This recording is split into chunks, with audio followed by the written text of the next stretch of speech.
welcome to another exciting adventure of riding through the unknown. I'm your host, Michael, and joining me tonight is a guest that I am so excited to have on and so grateful we finally got the technical issue worked out so we could have the episode.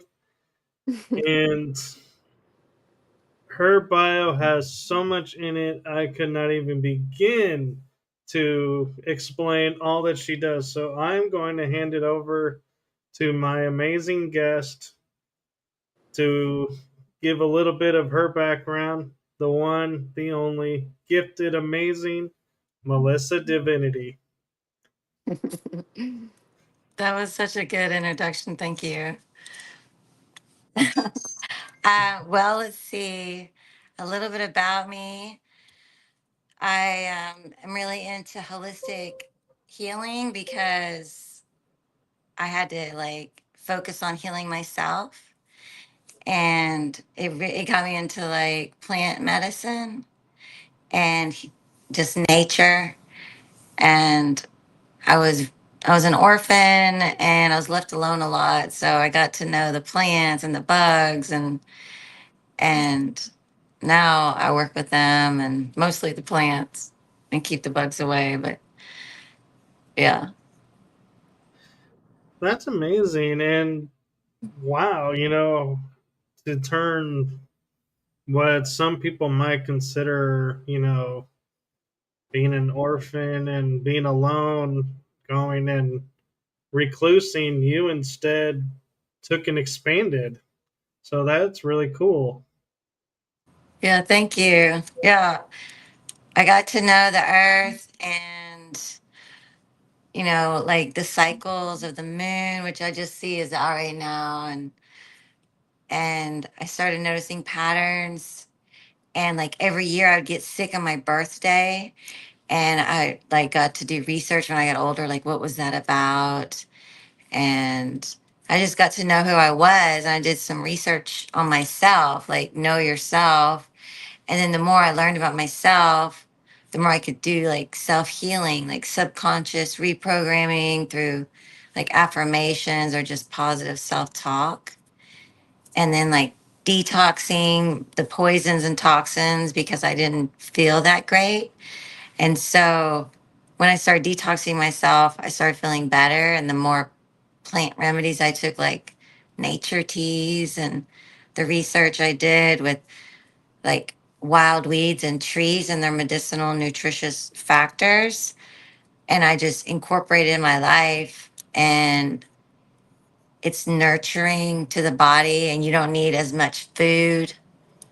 And I learned my astrology chart. I learned all about myself, and just that I can use that information to help other people find like the miracle about themselves, and like how to go inward. And I learned how to teach yoga, and I got a ministry's license so I could help people like go within and then find the answers and let nature help. That's a beautiful gift. And it's kind of interesting that you went and got a reference license to help people. And when I was doing Reiki, trying to start it as a business, I also went and got a reference license for the very same reason. I know, right? It's like a calling in your heart. And I also got Reiki trained, and I guess that's what it's called, attuned. And that was a powerful moment in my life, and someone else could feel like the healing, the heat from my hands. I was like, you can really feel that, and I started to become more aware of like your energy, and like how you respond or react.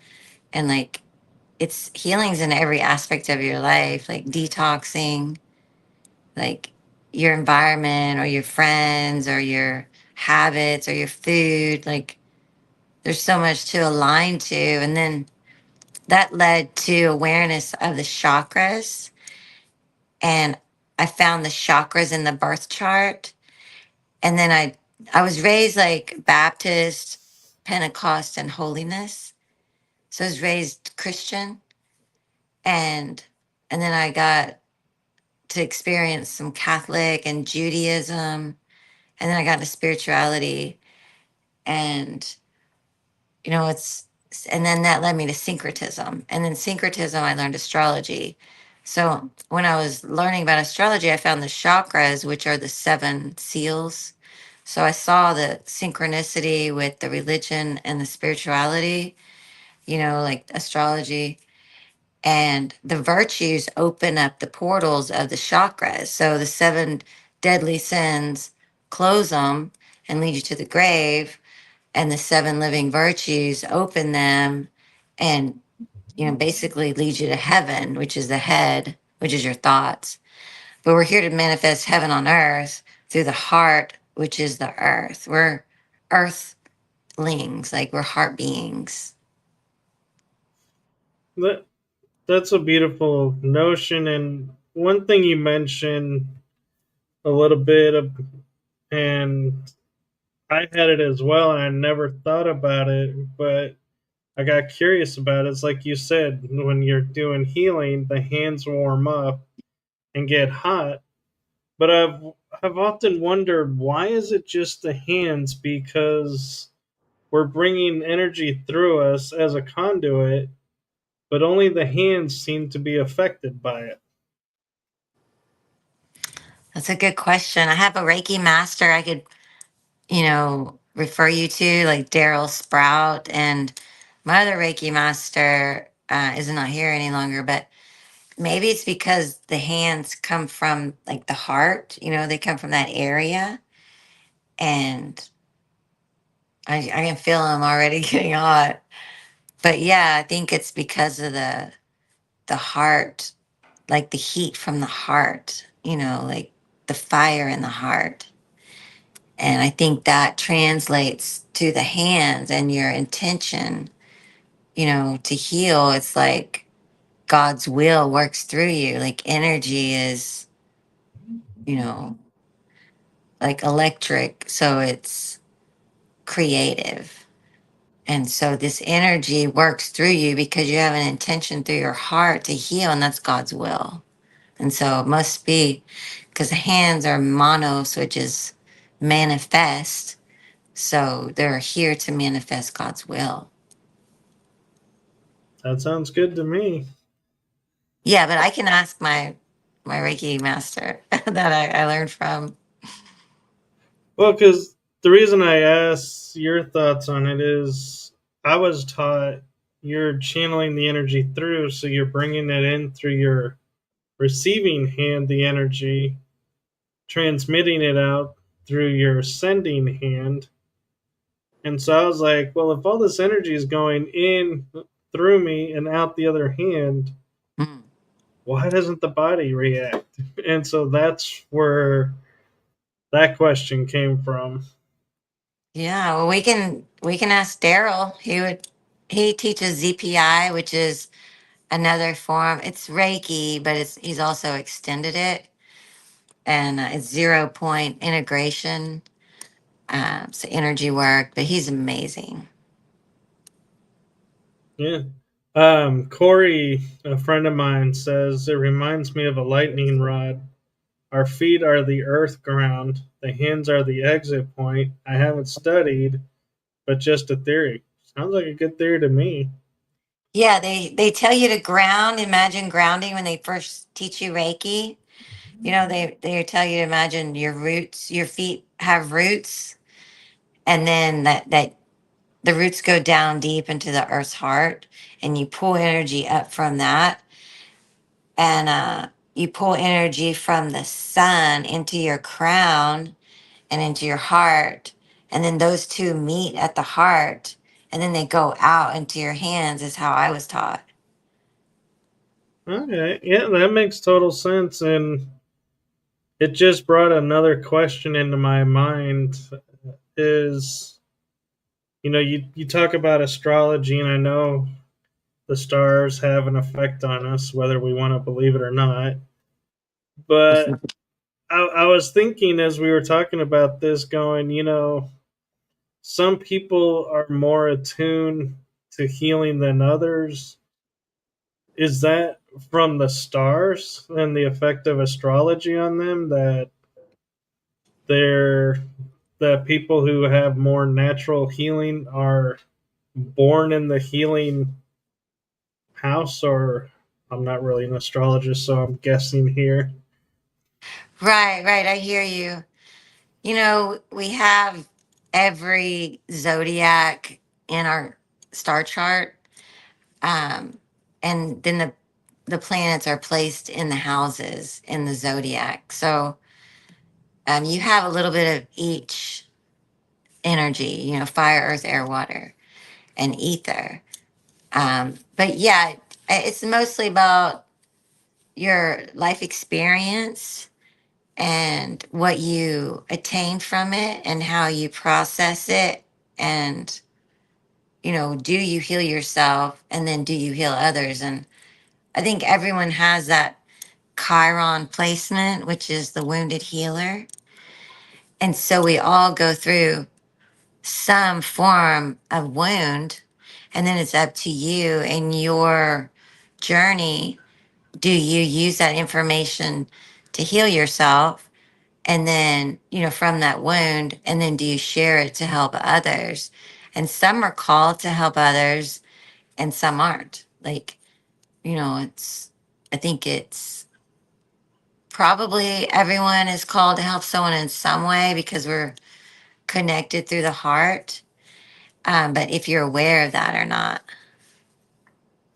Right. And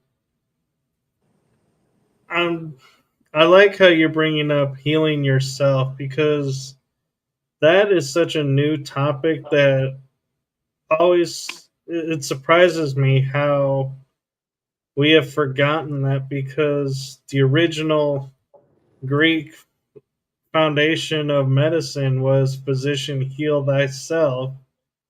But then we were taught anything we do to help ourselves was selfish, and got away from it. And I'm glad to see that it's returning, and that people are, speaking up and saying, yes, you can heal yourself. It's okay to heal yourself, and actually kind of is required to heal yourself to heal others. Yeah, totally. Like I've had a few experiences where I put my healing in someone else's hands and it didn't really go well.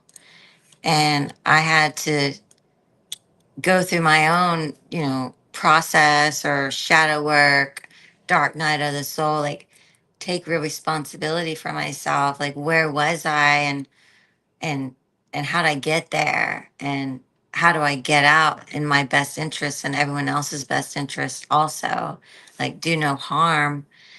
And you know, I had a spiritual experience on entheogen, and basically, you know, you feel like you're talking to God when you're on like either mushrooms or ayahuasca or psilocybin or DMT, like these things that awaken the spirit in you and connect you to something divine. And in that moment, it was like, you know, either your faith is in me or it's not. Either you have faith in God or you don't, and you have faith in man. And I went to the hospital, the doctors, probably like 20 years ago, and I had like thyroid issues, and um, they said I had depression, and then I had like a swollen lymph node and behind my ear, and they wanted to cut my lymph node out. And I told everyone in the office, I was like, back away from me. I'm leaving. All of y'all are ignorant, and I'm not going to listen to anything you have to say. And I walked out, and I haven't seen a doctor ever since. And, you know, I put my faith in God because I was worried about it. I was kind of a hypochondriac when I was growing up, and I didn't have a foundation of faith. And I had to find that through challenges and ups and downs and giving my power away by asking other people like about my symptoms instead of going within, meditating and calming down and learning the steps to, the homeostasis, like a calm nervous system, a balanced, alkalized body, so that this energy can harmonize and can raise your consciousness to an awareness that's Christed, so you could be um, like a light to the world, like Jesus. Right. And I think I'm getting a distinction of we're not talking about dogma religion, we're talking about the spiritual religion. And one of the things that I find interesting because I was kept from the dogma from my guides.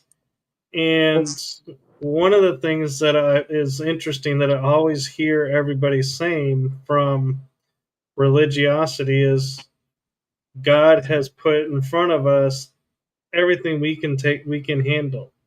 He doesn't give us more than we can handle. But yet, like you're saying, we get sick. What do? We jump and go to someone else and say, fix this. And it makes me wonder, where is that? How do we fix that disconnect? Yeah, you start by meditating, you go within and you find your heart and you connect your heart with the light, and then you have faith that God sees you and knows you, and God does. It's whatever you want to name it, Jesus or Jehovah or Yahweh or Adonai or Allah or Buddha, Krishna, like, you know, Shiva. I know there's a lot, but it's a source energy. You can call it whatever you want.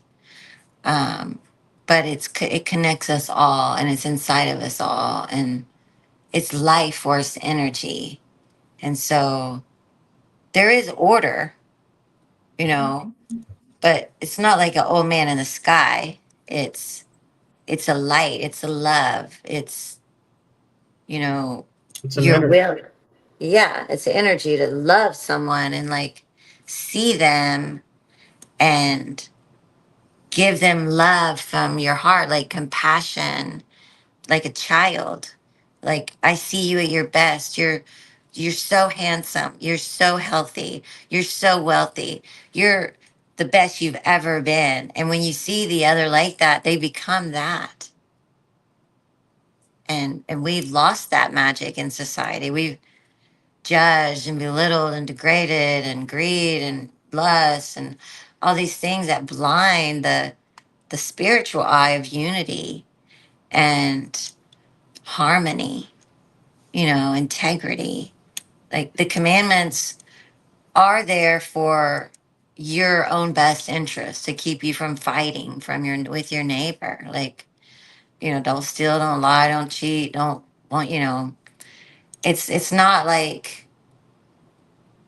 this dogmatic, you're gonna burn in hell. It's, I want what's best for you because I am you and you are me and I'm in you and you're in me. Like, everything is God. There's nothing that's not.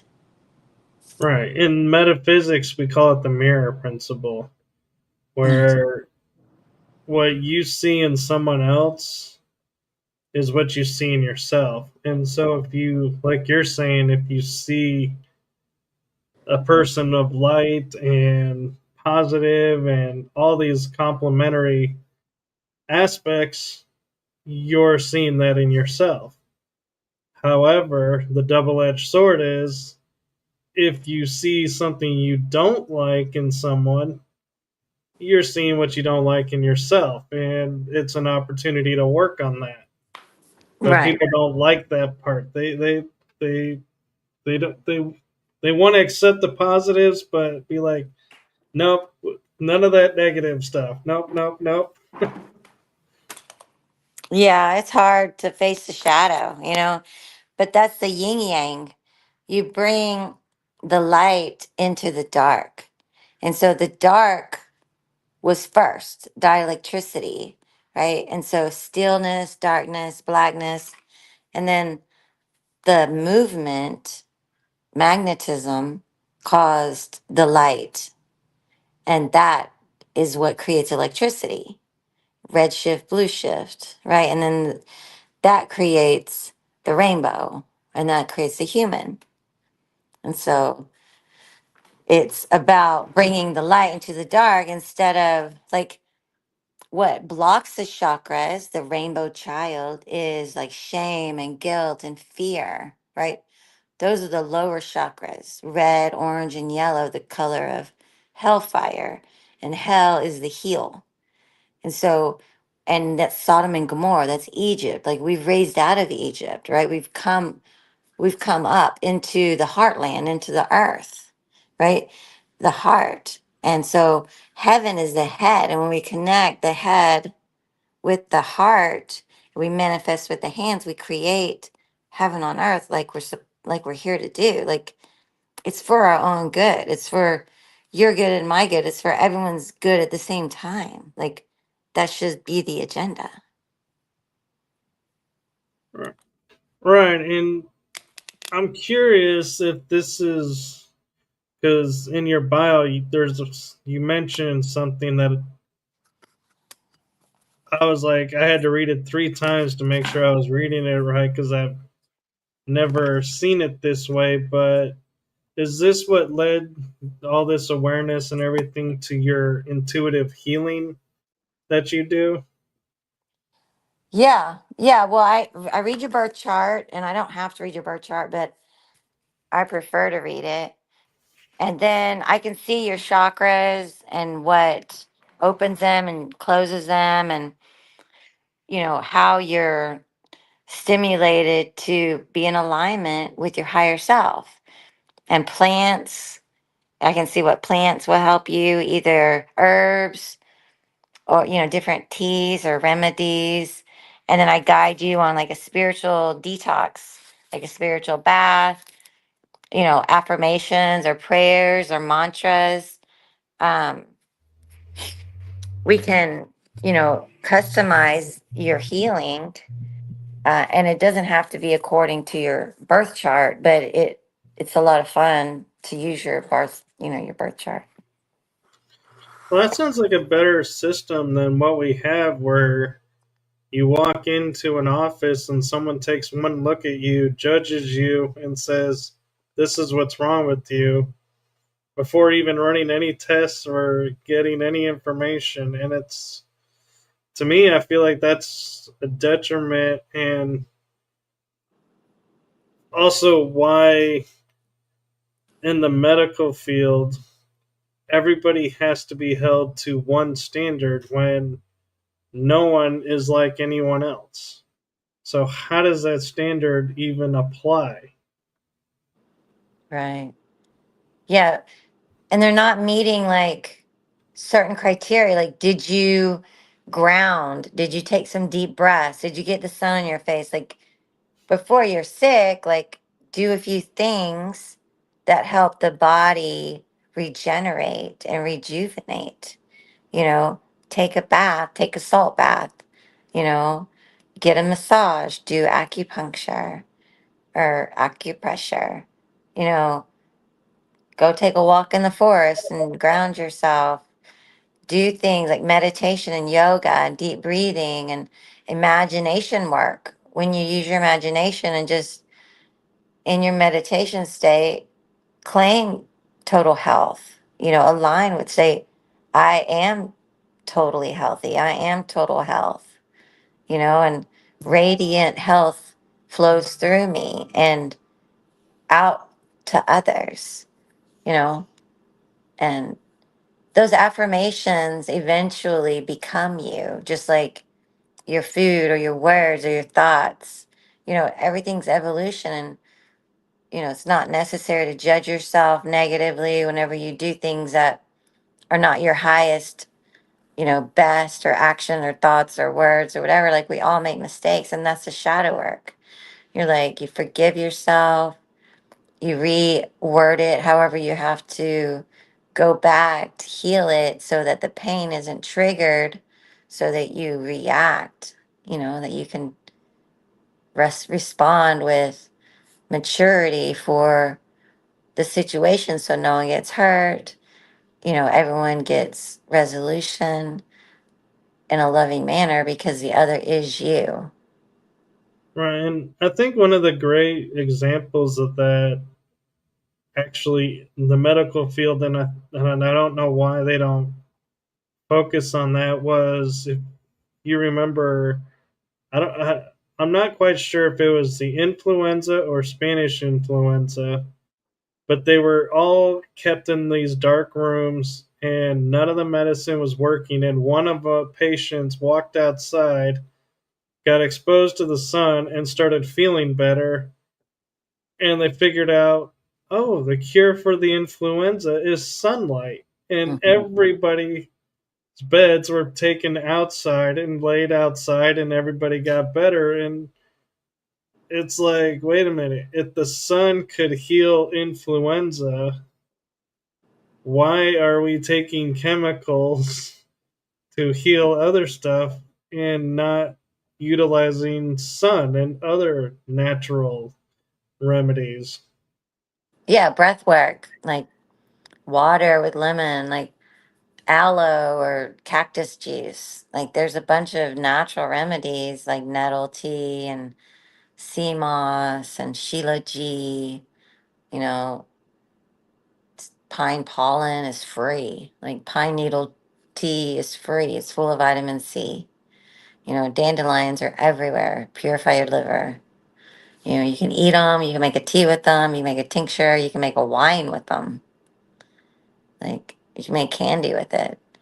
And we're not taking advantage of our natural resources for our most abundant health. And it's so simple. It's so easy. It's right under our noses. It's right in front of us. And big pharma or whatever is trying to have us poison our yards with, um, spray. Fertilizers and all that Yeah. other stuff.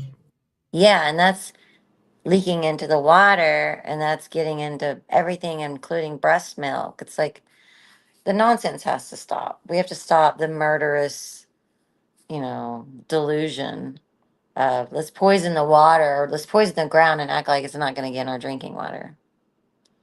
Like, Right. And same thing with like the organics, where the farms are like, oh, yeah, we're totally organic. And you ask, well, how many farms are organic around you? None. So how are you organic? Because how does the water not seep into your crops? exactly. Yeah. Yeah, we're all in this together, and so are the plants. Like, we just got to start using natural things like vinegar to kill weeds, or pull them. Like, it's not that big of a deal. Like, we need to just take right action instead of being lazy and poisoning ourselves because it's only going to come back and hurt us. Well, and one thing that I do, because I'm with you, I don't go to the doctors. I will notice, like, if I'm feeling off, I'll be craving something. And I figure the body knows what it needs. And so it may be like, getting a chicken tender, which sounds totally the opposite of healthy, but I feel like if that's what the body wants, there's something in it that it needs. But like you were saying, I'll also start to crave like pineapple juice. And I used to drink a lot of juices and I wouldn't get any effect. And I started looking at the cartons and they're like 5% juice, 7%. Where when I Mhm. get the 100% juices, you can feel a difference. It's like I'll drink the pineapple and be like, I'll be feeling better, or acai or dragon fruit. I don't know what they do, but when I'm craving them, I drink them. Vitamin C mostly, yeah. Yeah, I have a juicer and I just get usually organic fruit. and vegetables, but I grow a lot of my own. Right now, I have a bunch of radishes and cilantro, and I like to juice what I have and incorporate like green apples or celery, cabbage. Juiced cabbage is really good for like elderly people. Cabbage and apple, like it'll really help the elderly. Like we should be serving these things in, old folks' homes, like fresh juice bars at the hospitals. Like they're feeding them crap there. Like someone gets surgery and then they get GMO meal, full of sugar, for recovery. It's like that's going against the whole point of the surgery, you know. I agree, and also wonder. Oh, I had a train of thought and I just blanked. Oh, I remember now. So, one thing I'm curious your opinion or if you have any guidance around is, say, for example, like we're saying apple juice is great for you. If you're allergic to apples, how do you get that benefit? Because it seems if you're allergic, you don't want to get an allergic reaction to get the health benefit. Yeah, just don't do apples. Just do cabbage with something else like that you're not allergic to. Like, what would be good with cabbage? Um, Pomegranates, maybe, or I don't know. I haven't tried anything else besides apple with. I don't really know anyone that's allergic to apple. Pear would be a good replacement for apple, like pear and cabbage, Hmm. like I, for the I was elderly. just meaning an allergy to something that was suggested to help them feel better. I just used the apple as an example. But Yeah, sprouts will help anybody get healthier. If you have a you know tray of sprouts every day, you'll get healthier. Eat foods that are alive. Eat sea vegetables if you really want to get healthy. Sea moss or nori or dulse. Like there's a bunch kelp, you know, there's a bunch of sea vegetables that really help the body with the minerals and regulating the hormones. yeah, and I can already feel.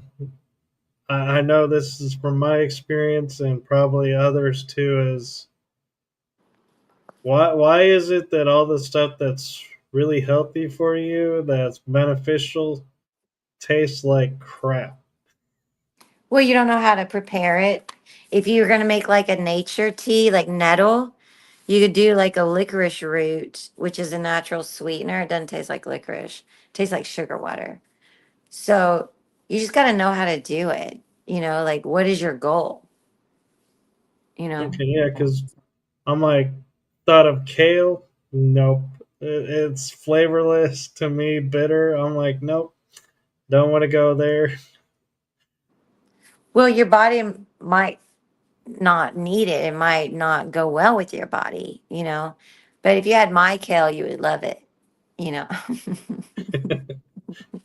Well, that's the thing is you make the point of we are cooking all this stuff because the way we cook everything else, and we don't know how to prepare these fruits and vegetables probably the right way because that information, I mean, our ancestors knew it, our grandparents knew it, our great grandparents knew it, but somehow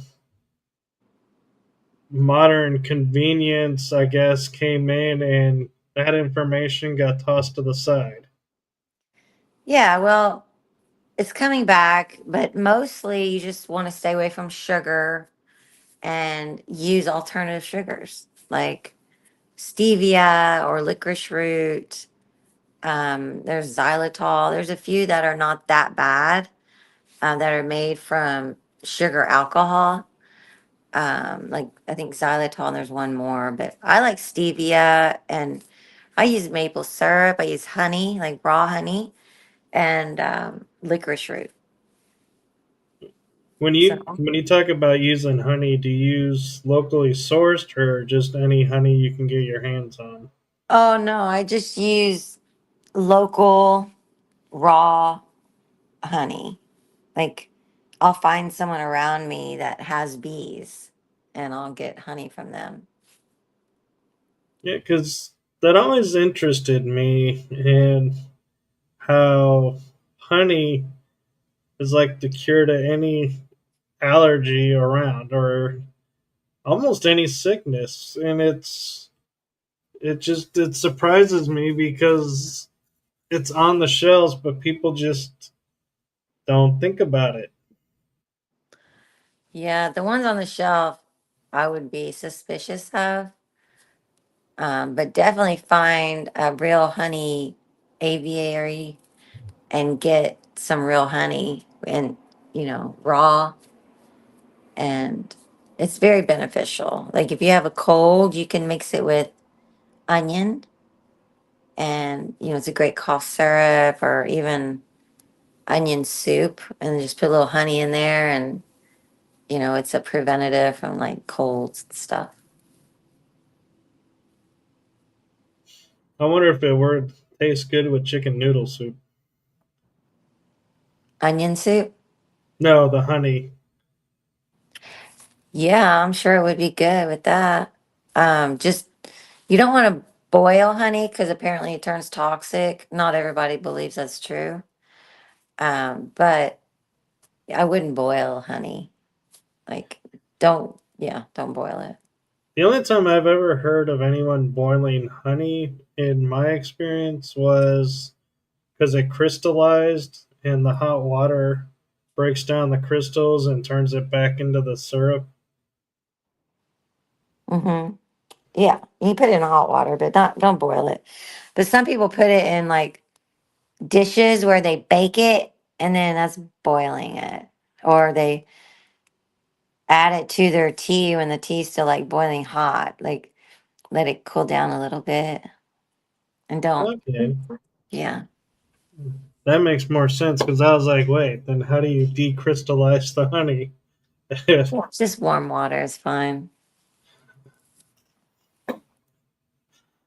So, what advice do you kind of give generically, or I say generic meaning just on a mass level instead of individuals when you're talking about this? What is something basic that you're like, try this, see if it feels better, and if it does, we can go further, or if it doesn't, we can look at why. Right. Let me see. I have my detox mix. I have a little detox mix I make, and it has charcoal in it, and you can make your own detox mix. But I make it out of convenience. I mix charcoal, activated charcoal with bentonite clay, and really those two are powerful detoxer. If you just stay detoxed, you know, simple thing like a tablespoon of that, when your water is tasteless, it'll purify the water, and you drink the water, and you don't always have to drink the powder, right? The charcoal and the clay. But it's not going to hurt you. Like stir it up and use it over and over in the cup. Like just refill the cup with water and let the charcoal, float, and then it'll settle again, and then drink that water. So you're cleaning your water. But if you could take activated charcoal tablets or powder in your food or juice or anything, water, if you could take it at least like once a week, or at least do some sort of detox every 4 months, or yeah, every 3 months. So 4 times a year, like at the beginning of every season, would be a good time to detox. Like the equinox and the solstice. If you detoxed activated charcoal, bentonite clay, for a week, a tablespoon in your water or your food, your smoothie, a week or 2 weeks or a month, and then stop and then wait 2 or 3 more months and do it again. And that's a simple detox because the body gets swollen when we get toxins. And so when we detox, the toxins pull out metals and molds and parasites and chemicals and other things. And then the body can relax. And so it's not so swollen and inflamed. And so that's really where the weight loss comes in. And so when you drink teas like nettle or passion flower and licorice root, it tastes really good together. And that balances your hormones, right?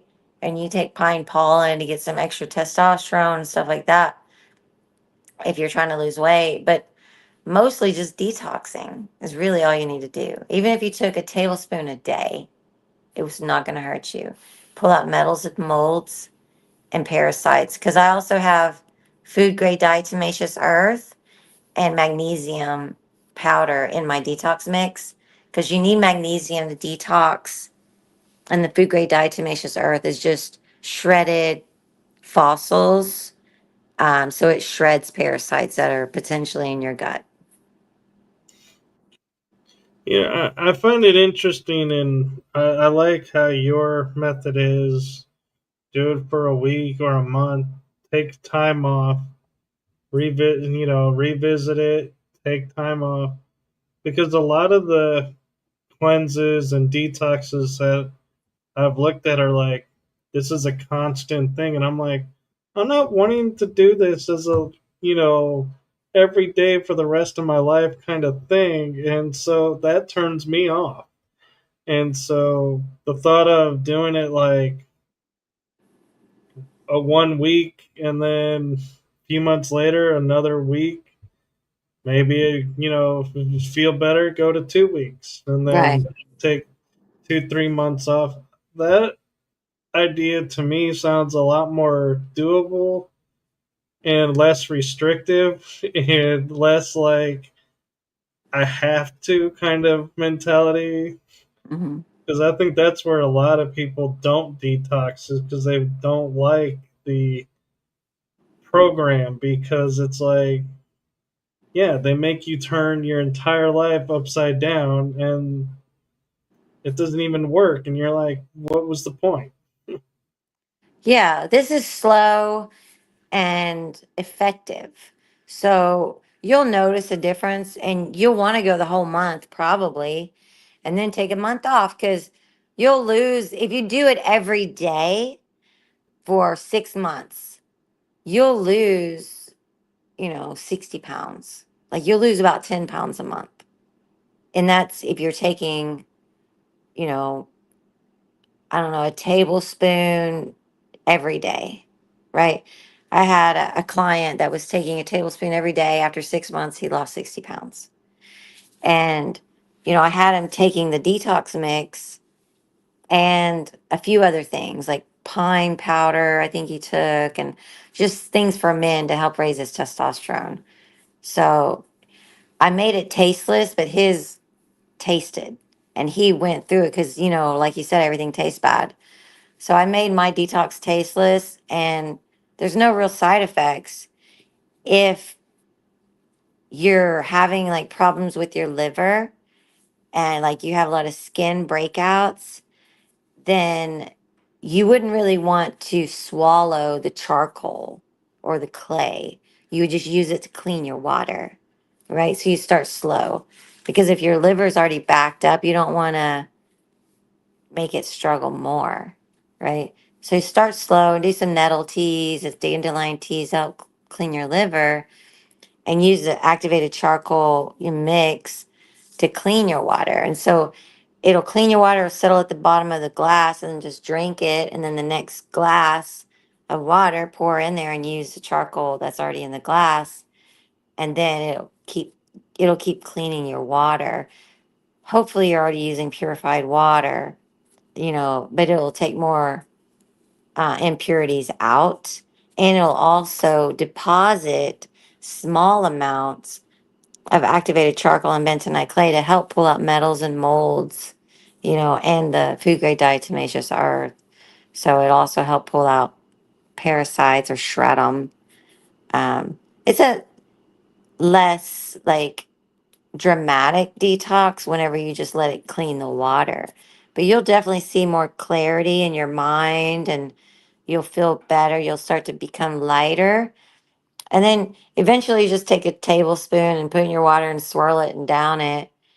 No big deal. It prevents hangovers. If you drink too much and, before you go to bed, take some charcoal mix, some of my mix, and mix it up in a glass of water and drink it. You will wake up without a headache, without a hangover. No, we're not condoning anyone to go get drunk, but just, if you do, that's what we're suggesting. On accident. And one of the things that I'm curious about, and I know it kind of is in the medical issue realm, and I don't want to get you in trouble for, prescribing anything or going and talking about something you can't talk about, but I'm wondering, doing your program and how you do it, are the benefits of, like, high blood pressure or all blood sugar level issues, do those get rectified and normalized doing this, or is that a different program that you got to look at? No, yeah, those things do get regulated. The more you detox, the more you get the poisons out. Um, and then we can always incorporate teas, like clover tea or wood sorrel tea or cleavers, things that help purify the body. And, you know, there's certain plants that are good for reducing cholesterol levels and blood sugar levels, that, are easy to add on, like a tea, but they're not necessary. The body heals itself when you pull toxins out. So you'll start to see that stuff regulate, like your blood sugar, your heart, your blood pressure, stuff like that will start to regulate whenever you detox. So it's Okay. yeah. Yeah. And it's interesting because I go to a chiropractor who doesn't do the mainstream, even though he writes the textbooks for the college here where I'm at. But he did a study and he found people's bodies were not processing the sugar properly, and came up with a technique where he resets the body to say, here's the sugars. This is how they're supposed to work with the body. This is, you use this, you discard this. And he does, it's like, I think you go through a week of eating certain things to reset the body's sugar intake and how it affects it. But what's interesting is when you go and visit him, one of the things he'll check is your body's, been under stress? Is it still this, processing the sugar right? And then there's the emotional sugar, the different levels of sugars. And the amazing thing is once the body puts it back, and if it goes out, he just does a tapping on the back and resets it, and the body goes back to, and I'm like, this is incredible, because you go to anybody else and you'd probably be on like 10 different medicines, and here this is done with no medicine. Mm. Yeah. Yeah, that sounds great. Like, I do a lot of sound therapy. Like, the sound waves help heal the body. And I think everyone learns like their own technique of what works. And that he's sharing that is beautiful. And sound therapy.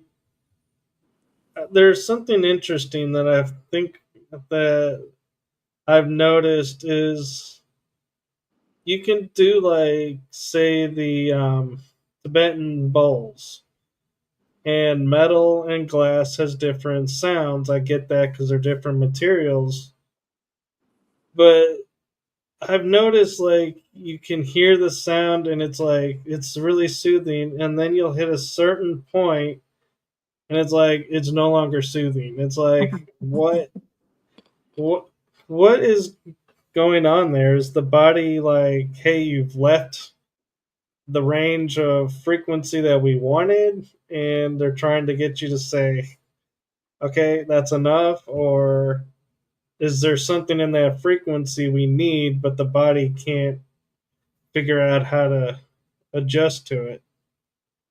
That's a good question. It's probably a little bit of both.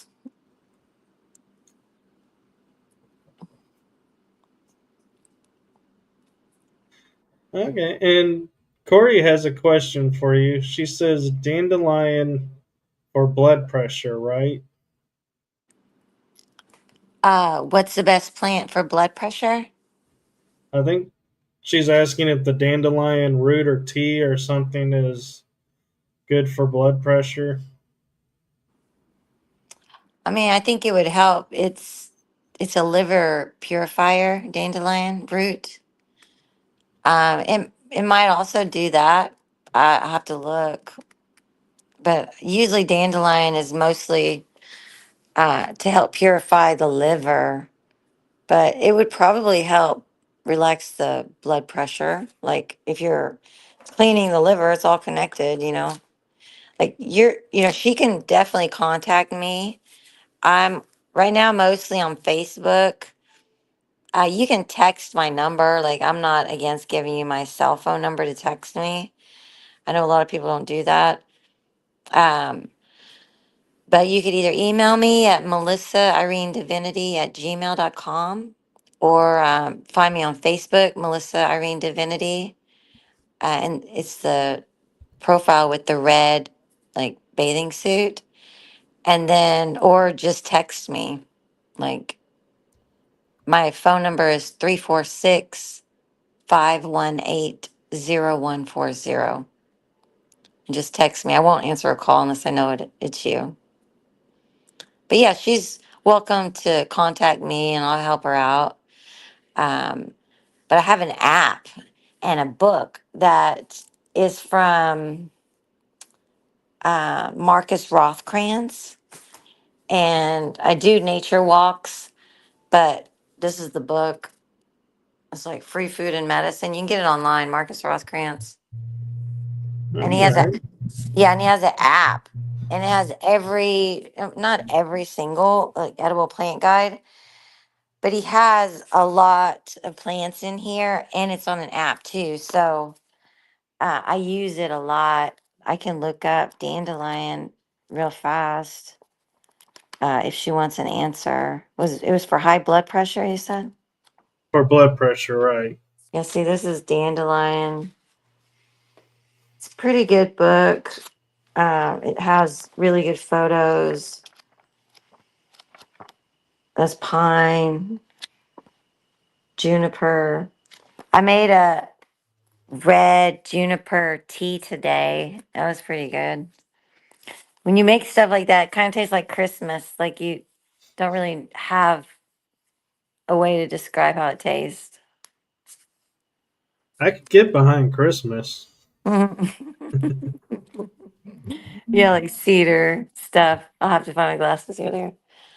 Cedar and pine. You drink it and you're like, it tastes like Christmas. But in the back, it also talks about, there's you can look up the diagnosis, like the disease. So you can look up the plant or the ailment, Dandelion, it says, is good for a blood cleanser, liver cleanser, helps dissolve kidney stones. It's good for skin and acne, bowel function, anemia, cholesterol. Um, that's not high blood pressure, but Well, cleansing the blood, I would think, would help with the blood pressure. yeah, cancer preventative, reduces gas, indigestion, diabetes. It's an insulin, it helps manage insulin and stimulates bile secretion and aids in digestion, mildly diuretic. So yeah, but then the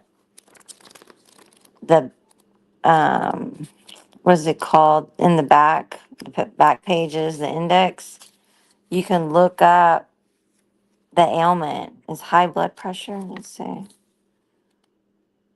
And then on the app, it also has those capabilities. It's really cool. Yeah, see. Is Blood. the app universal or is it only on certain I, platforms? I think it's universal. I used to have an Android and I had it on there. Now I have an iPhone. But it looks like a blueberry and it's under like edible plant guide. Um, let's see. We were looking at what? Blood pressure? Yeah. Right. Let's see. Blood pressure. If it's low or high, did she say? Corey, is it low or high? She's watching, so she was saying thank you earlier to you for the information, and she thinks it's neat that they have the app and the book. Ah, there she is. It's high blood pressure. Oh, there's a lot. There's all this for high blood pressure. So much. And then on the next page. But I could read some and I can also, she contacts me, but aloe vera is really good for high blood pressure. Like get fresh aloe, clean it and use the middle part. Artichoke, asparagus, astragalus is really good for high blood pressure. It even says banana. Bay laurel, like bay laurel leaf. You can make a tea out of it, I guess. Black cohosh, blueberry, broad bean, burdock is a really good root. You can make a burdock root tea. Dragon fruit, jackfruit, kava kava, which is like a numbing. Have you had kava kava? I I do know of kava, and I've had it where, yeah, when I was feeling super high energy, it kind of mellows. Yeah, it's kind of numbing. But yeah, Tulsi licorice root would be also sweetening the tea so it wouldn't be like medicine.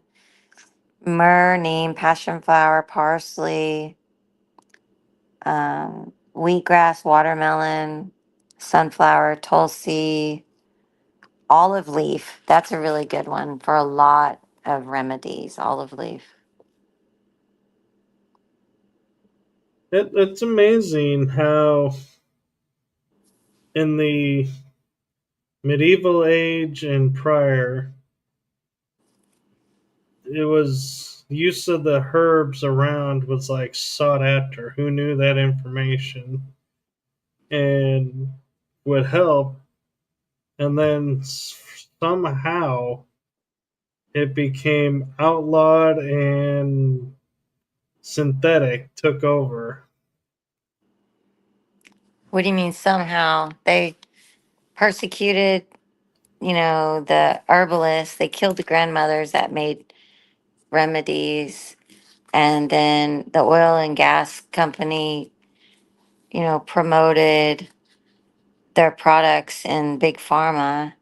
So they're Mm. toxic and they pushed it on people and people were born into it. It's like when you put a flea in a jar, a flea in a jar with a lid and it stops jumping past the lid. You take the lid off, they still don't jump past the lid. And when they have babies, the baby fleas don't even jump past the lid. So it's this programming that we were born into, that we're here to change because it's not for our best interest. And whatever is not for the people, the planet, or the plants has to change. Right. Corey says, money, baby, money is evil. Money isn't what's evil, it's the intention behind it and using it for power and manipulation. That's the Yeah, evil. give me some money. I'm going to build a village, a sustainable spiritual village that's replicatable, that, sustainable living. It has a temple, it has a school, it has a village.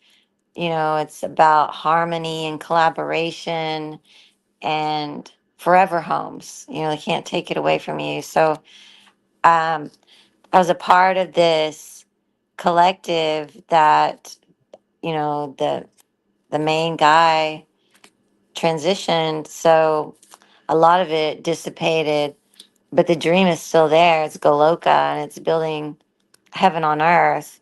And he had a master plan. And, it was 1,000 spiritual communities with 1,000 members in each. And, they taught meditation and um, Christ consciousness, basically, like Krishna consciousness. And then everything that goes around that, like permaculture and gardening and, collecting water and living in harmony with nature and each other. And he had a big master plan and he did pass, but there's still the vision of creating harmony and heaven on earth, you know. Yeah, and Corey says, I'm definitely going to have to get the app. Thank you for that. Yeah, look up Marcus Rothkrantz. The app should be Free Food and Medicine Edible Plant Guide. And it looks like a little blueberry with two big leaves, kind of like that blueberry. Uh oh. It's Oh, kind of there we go. like, I don't know, call, kind of like that blueberry leaf right there, but it has two on the app and some little blueberries. But he has a website. If you look him up in general on Google, Marcus Rothkrantz, Markuthkranz. He's got an amazing story, and he's super handsome, beautiful wife. And they're into all natural and raw vegan, and using wild weeds and trees as medicine and nurture for nutrition. Yeah, you lost me at vegan. I like my meat. Well, I hear you. And I was vegan for like 15 years, vegetarian and then vegan. And I went through a phase like, I don't know, 2 years ago where I started eating meat again. And it doesn't really sit well with me. I'm vegetarian again, but I did try it one more time and my body just doesn't like it. Uh, but sometimes I feel like I crave meat, but I'll just have like beet juice or something with iron in it and the craving goes away. Like the thought of eating flesh, it makes me sick. And I really just can't stomach it. Like I tried and it's just not, it's not my nature. Like it's not true to myself. And it takes a while. You got to really understand the concept. Like if you're eating what and you're becoming what you're eating, you're not going to choose to eat death. Like Santos Bonacci would say, let the dead bury the dead. He's not really teaching anymore because he gets upset with meat eaters, but he gets upset pretty quick nowadays. He teaches syncretism and he's he's an amazing teacher, but he has no patience for meat eaters. Well, when I say meat, it's like if I get a hamburger, I prefer bison, and it's because we found out from a friend of ours that is in Colorado that if a bison eats a chemical, that's not natural, it'll die. It can't process it. So if you're the so when you eat the bison meat, you have far less chemicals in it than say cattle or lamb or chicken. So it's like it's leaner meat, and so you don't cook it as long either. So that's something that my mom and I have started looking at is doing like bison steaks if we can, bison burgers, and get the healthier of the meats. I don't know what to tell you on that. Like, I'm not a big fan of meat because I know it's death. I know it's gonna cause heart disease. It's gonna it's gonna lead to death if you eat meat. Like, it's a choice. So if you want to have a longer life, you'll stop eating meat. But I have no judgment against meat eaters. You know, I've tried it. It doesn't work for me. You know, I thought I might need it, but it's it's just not in me to eat meat. Mm-hmm. It's flesh, and I didn't create the animal, and I don't feel like it's right of me to kill it or agree for anyone else to kill it. Um, so I can get full easily off just the radishes I'm growing in my yard. You know, if I really want to get technical about it, um, you Mm-hmm. know, it doesn't take that much for us to get full. You know, but it's just about eating the right things, like things that are in season and getting sunshine.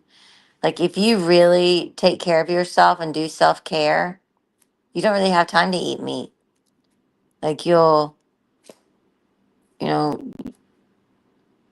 during self care, you want what's best for yourself, right? So you're detoxing, you're taking baths, and then when you eat something like meat, then your restroom visits are horrendous, right? But if you're not eating meat and having to pass flesh, which is hard on your stomach and your intestines, especially if you're mixing it with GMO and nightshades like tomatoes or potatoes or eggplants, these things already have anti pesticide in them, like natural bug repellent. And so when you mix that with GMO food, it basically burns a hole in your intestines, in the lining of your intestines, and that causes leaky gut. And so most people have leaky gut, and then they eat, and then their food leaks into their bloodstream, and they get swollen, and their body's trying to protect their organs. So that's why a lot of people are overweight, because their food is getting into their bloodstream because they're not eating right for for the body to stay healthy. And it's a hard pill to swallow, to stop eating meat. And some people can do it and some people can't. And it might be in accordance to your blood type. I don't know. I'm an O positive, so I thought I needed, meat according to that. But I'm fine without it. I'm fine without meat. Like, there's nuts and seeds. There's more protein in plants anyway. Yeah, that's true. And Corey said thank you to you, and she says you're great. Well, she says I'm great too, and she's having a great time with this episode. Awesome. Thank you, Corey. That's really sweet. I appreciate that so much. I wish I could see you. Yeah, she's a friend of mine down south of where I live, and um, one of the things that I'm kind of curious about too is when you do. intuitive healing or a session with someone, is it like you do a lot of prep work, so it's like half hour, 45 minutes with someone, or is it like an hour, 2 hours, and you got to block a lot of time? No, it's usually a conversation like this. Send me your birth chart and your concerns, your questions. If you're on medication, any ailments you have, and what you want to gain, what your goal is, and then I'll come up with a plan. I'll read your birth chart, and it could be 30 minutes to an hour call, and I'll tell you what your questions. I'll answer your questions, and I'll recommend a regimen like what teas to drink or when to take your detox mix or how long to take it. Like, depends on what you're going through, really, and what you want to accomplish. But it doesn't take very long to talk to me. I have a 12-week detox course that I gave someone like a 2 hour instruction on. It was two different calls, hour calls, on how to heal and detox, and she didn't even need the rest of the course. She was like, she got it all in two phone calls. So it just depends on how much information you want and what you're going to use it for. Like, are you going to take the information and use it and spread it out for like what fits your life? Or do you need me to help you get it started, and like what to do? And then you take it as slow or fast as you want. Okay, and what if, like, for example, I don't have a birth chart? I never did one. So is that something like just give you the data and you run it, or Yeah, I'll run your birth chart if you just give me your birthday, time, and place. That's all I need. I don't even need your birth chart if you don't want detail. Like, I can help you with your health, your detoxing, and nature remedies, but the birth chart helps with like chakra placement. And I can read a lot about you with your birth chart. Like, if you have questions about your life path, your purpose, your north node, like where you're supposed to be heading, and maybe potential health concerns that you want to, prevent or um, look out for, tea remedies for certain planet placements, like Mars, if Mars is in detriment, or Saturn or Venus, like there's plants that go with the planets. So it could be more detailed if you just give me the information. I'll run your own chart, but I don't need it necessarily. You okay? know. I was just asking for if someone's watching this, they don't sit there and go, "Oh well, I don't have that, so I guess I won't do it." So I'm trying to ask and get everything so that if when someone's watching this, they don't have an out and going, "Oh well, because I don't have this, I can't do that." Where you just said don't need it. So Yeah, you don't need a sorry, birth chart. folks. Yeah, it's just for fun. It helps me get more detail, but we're all the same. Like, we all need a detox. We all need to purify and ground and get sunshine and do breath work and talk good to ourselves. And, there's some certain teas that help everyone, regardless of where your Mars is or your Saturn. Like, the body, wants to work properly and function and detox so that it can.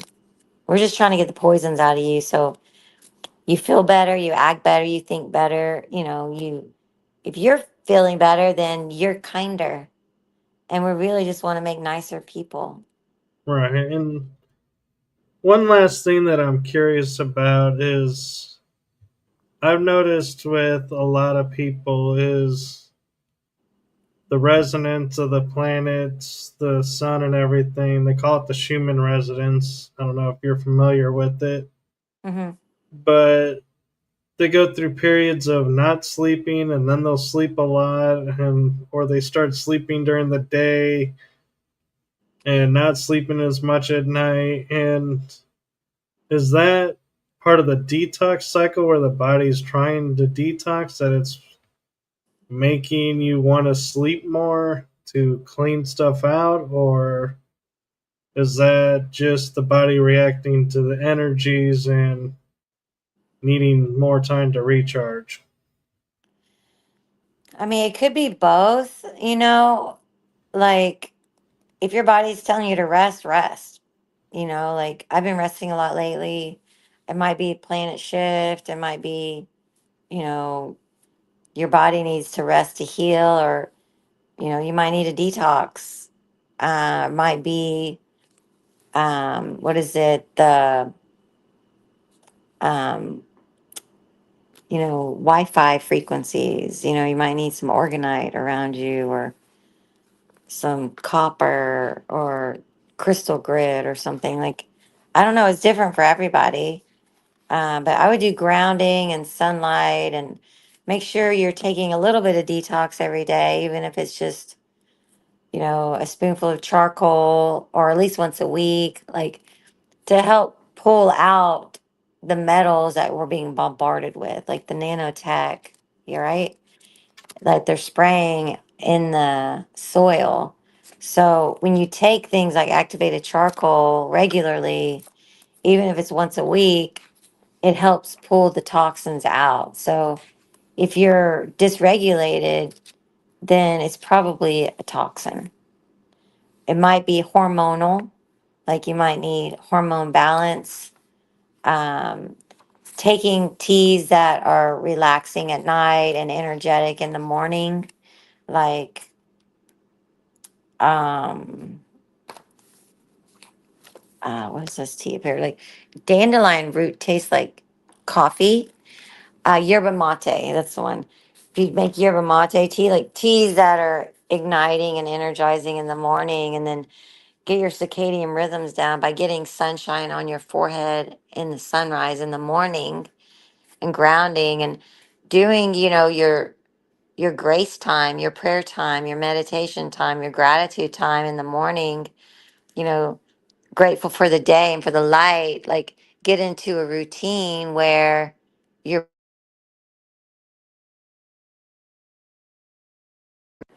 your body can get into a rhythm with nature so that you can get rest when the sun goes down. You know, if you have to take chamomile tea at night, you know, or do humming or some breath work or some stretches to get you to relax. But yeah, like sleeping with your head facing north, like doing little things that help regulate the body so that's in a state of homeostasis, so it's calm and regulated, so that you're in flow with nature, is ideal. Right. And I just thought of something when you mentioned copper, because you can get copper mugs. They use them for like some, I think they're mules, the alcoholic drinks. You get copper mugs. And so I'm wondering, if you put the detox in the copper mug, is that a benefit or keep it into the glass? Yeah, anything that pulls metal, you don't want to put it in metal, right? Just copper, water, just water and copper. Like if you're doing detox, just use glass. Yeah, I wouldn't even use plastic with with charcoal. No Okay. metal, no plastic, just glass. Okay. And then Well, make sure. Go ahead. I was gonna say, I just noticed we're actually almost at an hour and a half. I didn't realize the time, and so did you have something you wanted to add? Yeah, if you're detoxing, just make sure you get your cell salts. There's 12 cell salts of the body, and they regulate the body, and that's really the only thing you have to survive. Like water, cell salts, and everything else is optional. Where do you find what cell salt you need, or find cell salt? You can look it up, but I have a class on it. I can share the information. But you can look up 12 tissue salts or cell salts. the Schlussler. It's kind of a weird word, but uh, Google knows. And each salt goes with the constellations and the body parts. So there's a salt for Aries, which is a higher mind. And there's also a book on it. I have a few books on it. And then Taurus is the lower mind and the throat. And each salt, here's a book. Let's see. Relations of mineral salts in the body to the signs of the zodiac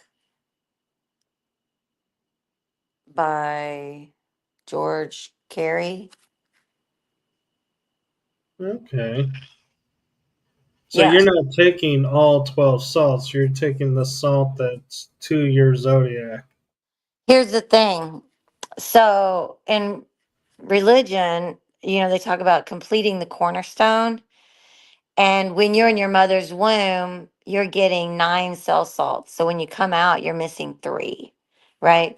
So the cornerstone are those 3 cell salts. Usually your birthday month and then the 2 birthday months after you would be the 3 cell salts you need, right? But you can take all 12, it's not going to hurt you. You can, they have all 12 in one and they dissolve under your tongue. It depends on where you get them. Like they have them individualized. You can get your birthday month, and the 2 after your birthday month. Like I'm a Taurus, so I would get Taurus and Gemini and Cancer would be my cornerstone that I need to complete. That my mom, she probably got pregnant, what, in Leo, right? In July, sometime when she had me in May. Like, but those 9 months that I was in her, I got her cell salts for that month. But when you're born, you don't get the rest of the cell salts. So that's completing the cornerstone. You can find a lot of the tissue salts in fruits and vegetables. You can do a little research. You can contact me. I can tell you. But a lot of astrologers will have you take the 3 main ones and then your sun and moon and rising sign. So that's like 6. And the tissue, you can't overdose on um, cell salts, on minerals. So it's not going to hurt you if you take all 12. It'll probably help balance you out, but you don't have to also. Okay.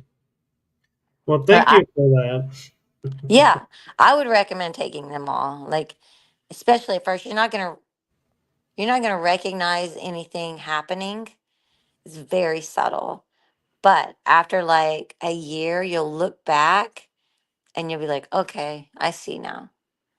So it's balancing, it's harmonizing, you'll see what I mean after you take them. Yeah, I'll definitely be in touch about getting all this information Yeah. because I'm like, all of a sudden, I'm like in overload and going, wow, I got this. Wait, what? It's easy. It's easy. Just the detox mix, this is Melissa Divinity, and you can make your own. It's activated charcoal and bentonite clay mostly. It's got food grade diatomaceous earth and magnesium. And then your tissue salts. And then everything else, just keep the same. Like your appetite will change. Do grounding and sun gazing and, gratitude work in the morning. And then when the sun goes down, you'll be ready to go to bed. Like if you do all those things, you'll be exhausted. You'll be like, okay, I need to rest. And your body will heal faster too. When you stop eating meat, you'll allow your body to heal way faster. Okay. And where can they find your mix? Do you have a website where you offer that? I did. My website's down right now, but you can just contact me. I'm on Facebook. I have a Facebook group too, a private group, Divine Holistic Wellness Tribe. But you can message me and all. Like I can either email or I can either mail you the package or I can tell you how to make your own. Like you can order the products from different places. Like I would recommend mostly David Avocado Wolf and his products, or you can make your own. You can buy my product from me. And then there's several other products I can forward you to, like the best place for them, like the cell salts and my detox and other detoxes too. It just depends on what you want to do and how much and how fast. All right, and the links to get a hold of you I put in the bio, so anybody who's watching and wants to reach out to you, that's all there. So just pick one, and I did include your website just because if it ever goes active, it's there. And It so, will. I'll get it active again. I just been focusing on a book I'm writing. I already have those two books out that I told you, Sovereign and Jaguar Medicine. Like here's Sovereign, and but these were collective, and all proceeds go to charity. And then I have my children's books, um, Planets of the Week, and you just contact me for these. This little book about each day of the week, magnifies a planet. And then the ABC affirmations is my other children's book that I have that I wrote with one of my daughters. And it just talks about affirmations, and it shows some sacred geometry. So it's good to help reprogram the subconscious mind for any age. And you can add your own affirmations, there's enough space for that. But yeah, just contact me either on Facebook Messenger, text me, or even contact you, and you know how to get a hold of me. right. Yeah, it's And been are great. your books on Amazon, or do you have to go through you to get them? You have to go through me right now. They are on Amazon, I think, just for the what is it, Kindle. You can get, I think it's free on Kindle. But you can, if you want the physical book, you have to contact me. Okay. Well, thank you for that, and thank you for sharing all this information with us. You're welcome. Thanks for having me on. Apologize for being late. That's all right. Technical stuff happens. That's the joys of doing live shows. Exactly. Yeah.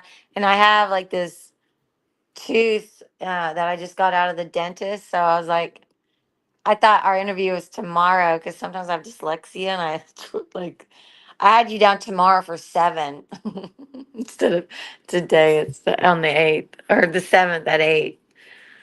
But yeah, I just had some dental work done. So I have like a swollen jaw, and I was almost not going to be presentable, but I was like, I'm going on. It's okay. Well, can't tell, so at least I couldn't tell. So, Yeah, it's good. It's gone down a lot. I've been taking colloidal silver as a natural antibiotic, and I'm so surprised that it worked. I was nervous because you don't want to mess around when you have an infection. right. And I was like, either I take antibiotics or colloidal silver. I was like, I'm gonna try the colloidal silver, and it's That would have been working. my first go. Oh, really? We actually, my mom and I, we have a device that we make our own colloidal silver. Really? That's great. I used to make my own, but I couldn't get the ppm very high. And one of my friends was like, "You have to microwave it." I was like, "I'm not doing that." No, we don't microwave ours. We cook it. We put the two silver rods in the water for, I think it's 3 hours. It says to do it, and then we put them into dark colored glass, cap them, store them in the dark until we're using them, and we've had nothing but great results with that. I've never heard of microwaving the water. Yeah, yeah. So what color is yours? Is it clear? Is it red? It actually comes out clear. Yeah, yeah. I got this. I mine is usually clear. I make it too. But my friend Daryl, who I was telling about the tooth infection, he got me this high ppm immune defense. It's like 1500, whatever, but it's blood red. And I was like, I've never seen red, colloidal silver. So I was Sounds like hesitant. iodine. Yeah, I was hesitant to use it. I threw one CS out that I had a long time ago. It was red. I was like, that's bad. But Yeah, I'd be wondering too. no, it's working because my jaw was like really big and I was scared. And I went to the dentist and they were like, yeah, they did an X-ray, which you if you take DMSO before you get an X-ray, it helps reduce some of the radiation. So I did that, and it makes you smell unless you take it with pomegranate juice, and then or resveratrol. But DMSO is a cellular healer, and it helps prevent radiation whenever you're going to get X-rays. And my friend Amanda Vollmer wrote this book, Healing with DMSO. And this is another really great book everyone should get.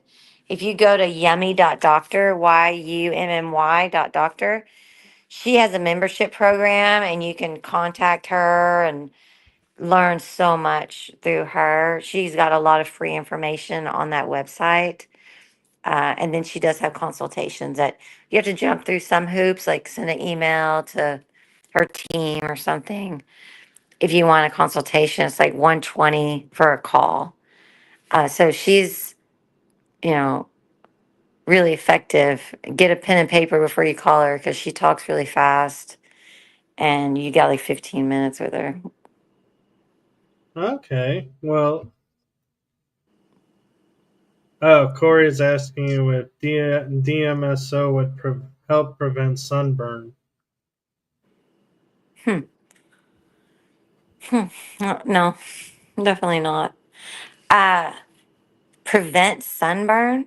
Like, Well, I think because some people work during the day and outside, and so they're constantly under the sun and get burned hmm. sometimes, or if they, you can put long sleeves on, but your hands still get red. Yeah, DMSO is a solvent. It comes from pine trees. It's transdermal. It goes into the skin. Whatever's in the skin will be carried into the bloodstream. So it's really good for arthritis. It reverses arthritis really fast. It's good to remove snake bite poisons, bug bite poisons. You want to read the book because you need to dilute it and you can only use it with glass. Again, like no metal, rubber or plastic because it's transdermal. It's going to absorb whatever it touches. But you can make wonderful tinctures with it. Put it in glass vial, put any herb in there, and it'll, you know, act like a tincture, but without alcohol is toxic to the body. So DMSO tinctures are way better. Um, they have glycerin tinctures, which I don't really agree with because they coat the cellular structure of the compound that you're pulling out. So it makes it a challenge for the body to access that medicine. And alcohol, it coats the compound with, um, a toxin. The word's not coming to me right now, but uh, alcohol's not good for the body. So uh, you don't want to necessarily use the alcohol tincture unless that's your only choice. But yeah, it's a carcinogen. So DMSO is the best tincture maker. Uh, you could put like a bottle, a vial, glass vial with DMSO and pack it with nettle or dandelion, right? And then it'll immediately turn that color of the herb. It'll even get hot because there's a reaction happening. And you can add like a little distilled water and it'll get even hotter and it'll help pull out that compound into the tincture. And so you can make personal tinctures depending on what your ailment is, like especially transdermal that are highly effective, uh, you know, and reactive immediately. Okay, well, sounds like a lot of information for a phone call, and great information to get on a session. So I'm going to say we need to wrap up because I know you have things to do tonight, and I don't want to take up all of your time and put you behind schedule. So thank you for coming on. Thank you for having me. Have a good night. Yes, and hopefully, we can have you on again at some point. Yeah, sounds great. All right. I'll talk to you later. All right. Okay, ciao. Bye bye. Bye bye.